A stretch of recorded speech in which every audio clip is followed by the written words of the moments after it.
I'll never forget this presentation at work. I was sitting in the conference room watching another data scientist colleague present the machine learning model details to a room of executives. He has so many metrics on the slide that one by one, the executives in the room started pulling out their phone, replying to emails.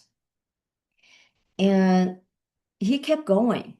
He kept going without noticing what's happening in the audience. And it was really hard to watch.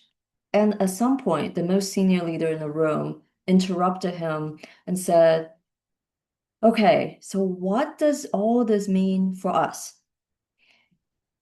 And that is a mistake a lot of brilliant technical and data professionals make in making presentations, especially to senior executives. They show way too much data, too many details, and that's why they lose the audience. I make that mistake too.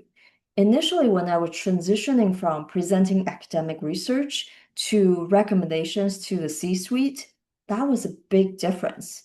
No one was there to challenge me on my methodology and data collection because they assumed that since I was hired, I knew how to do the basic stuff. Yes, that's the table stakes. What they're looking for is recommendations and why. So over time, I learned my lessons and started teaching other data and technical professionals how to present data better. And there are really three tips I would give. First is do your homework on who is going to be in the room. To the extent possible, of course, check the invite to see who is coming. You should know this way in advance so you can research what they have done inside the company. You can look up their LinkedIn profile. You can see what they have shared within the company blogs, perhaps, and just get a sense of who they are and what they care about. This will give you an idea of how formal you might want to be so that you can tailor your presentation to who is going to be in the room. And the second part is harder. You need to know that your recommendation will land. You need to know that you are solving a problem that they care about. So, of course, now that you've done your homework, you have to do the tougher homework, which is what do they care about? What keeps them up at night? And this question is easy on the surface, but it's hard for us to know without spending a lot of time with these senior leaders to know what's really on their mind. And and you can't exactly go up to them and ask, what's keeping you up at night? So you have to get strategic and get that sense from people who are familiar with their work, people who are familiar with their priorities. Maybe they have a chief of staff that you can talk to. Maybe they have a biz ops leader that you can talk to and get a better understanding of what's going on within their unit, their department, their function, so that you can get the bigger picture.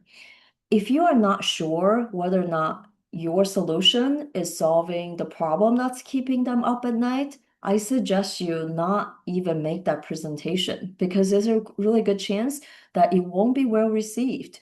So make sure you're solving the right pain points that they have. My third tip is get to your recommendation early. Don't tell it like a boring story where you leave the recommendation at the end. Don't make them look for it. Tell them up front. What is your recommendation? You've done the work, so be proud of that. And what I've learned is the more senior the leader is, the more likely they are going to get interrupted by some fire or an urgent email that comes in or someone walks into the room that needs their immediate attention. So if you don't get to your recommendation until the very end, you may not have your chance to get their feedback. And that's the most important thing. So get the recommendation in early. Bonus recommendation. Usually you're given what, 15 minutes, 20 minutes, maybe 30 minutes if you're lucky to do this presentation with senior leaders. And you need to have a shorter version because your time slot might get bumped. You might only have 5 minutes instead of 15. You might only have 1 minute instead of 20. So you need to have those 1 minute, 5 minute, 10 minute version down without looking at your notes, without saying, hey, I need to come back. Um, yeah, that comes with practice. That comes with practice, but also preparation goes a long way. And you can also get a sense from others who have presented in front of a similar audience to see, hey, did you get the entire time you were promised? Did you go over, or will you rush out the door and ask to shorten your pitch presentation by a significant amount of time? Every company has different culture. Some meetings are going to run long and others and much more on time. So if it's a room that you've never been in, make sure that you do your homework on how it's going to be like when once you're in there. Well, this is something new that I'm doing. If you like it, let me know in the comments and also tell me what other topics you would like me to cover. See you next time.